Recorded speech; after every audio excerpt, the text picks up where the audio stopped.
we find it very important that negotiations that we have started with the Palestinians continue, and that they are not replaced by unilateral action in the UN. I think it's the wrong approach.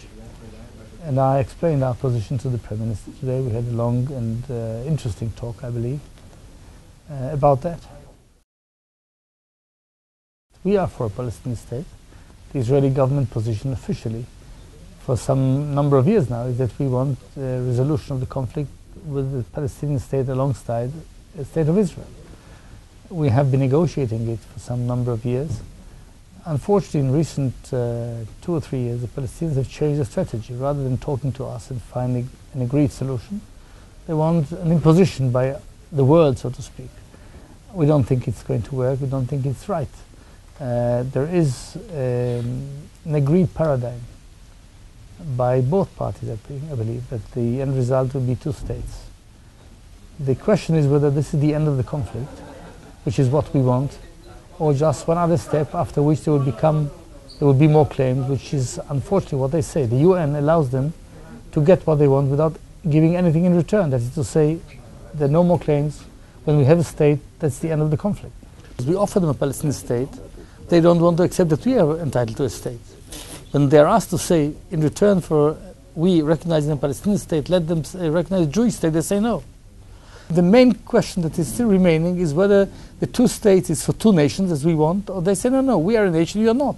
Decide, we gave them Gaza some 6 years ago. Rather than ruling it, they made it an arsenal and attacked us from there. It's not a big country. The whole Israel and Palestine together are a very small portion of land.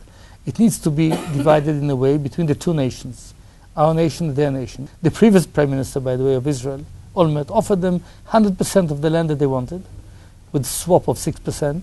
And everything they said, but interestingly, they didn't say yes. They said, wait, we'll see. And then they went to the UN to make decisions where they don't have to say, we accept the end of the conflict with the Palestinian state. The whole idea of cutting the land, which is all ours, we think, and all theirs, they think, into 2, means that every side needs to satisfy itself with the part that is his. Not to say we have a state and then will come the real claim. We want to live in your place, which is what you call right of return or refugees. This is totally unacceptable to us, and this is exactly what they don't want to say. The solution, the only solution that I see possible now, if there is a partner to a solution, is that the Palestinian leadership and the Israeli leadership will decide on dividing the land into 2, according to lines that would be agreed. They won't be far from the 67 lines. They will to take into account also sorts of changes that took place on the ground, which is what the world more or less wants, and will put an end to the conflict. That's to say that our dreams to have the whole land will not be realized, and their dream to go to Israel will not be realized. First of all, there's no blockade on Gaza but for military equipment. Gaza is totally free. Go in Gaza and see if there's anything you can buy in Jamaica you can't buy in Gaza. Tell me if there's one thing. Not one. The truth is that Gaza is a very interesting experiment because there was no partner. Israel decided 6 years ago to give Gaza away to the Palestinians and kicking out of Gaza by force all people just because they're Jewish. Nobody who is Jewish was allowed to stay because they can't bear Jews among them. So we took all the Jews out by force, 8,000 people. We kicked them out of Gaza. It was very national trauma. To show the Palestinians not only goodwill, for the first time in history, there is a Palestinian state or land, rule it. What they did is killed PLO people, kicked them out, and made of Gaza a launching pad of rockets against Israel with the help of Iran and Syria. Yes, but many Arabs and Jews move in this land. The land is in dispute, whose land it is. And we are ready to set a border. If we agree on border, this is what we want to do. And now, as long as there's no border to say, as long as there's no agreement, to say that everybody can sit in the land, provided he's not Jewish, is something we cannot accept. Why is it so bad for the Arabs that some Jews live in Bethlehem or in Hebron? Why is it, are Jews contagious or what?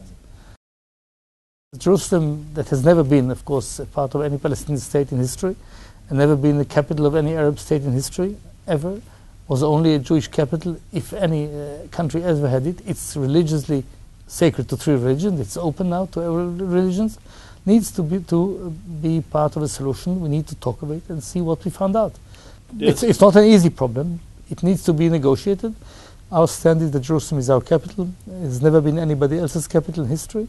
And it needs to be open and free for worship and access for prayer for all religions, mainly the 3 monotheistic religions, Islam, Christianity and Judaism.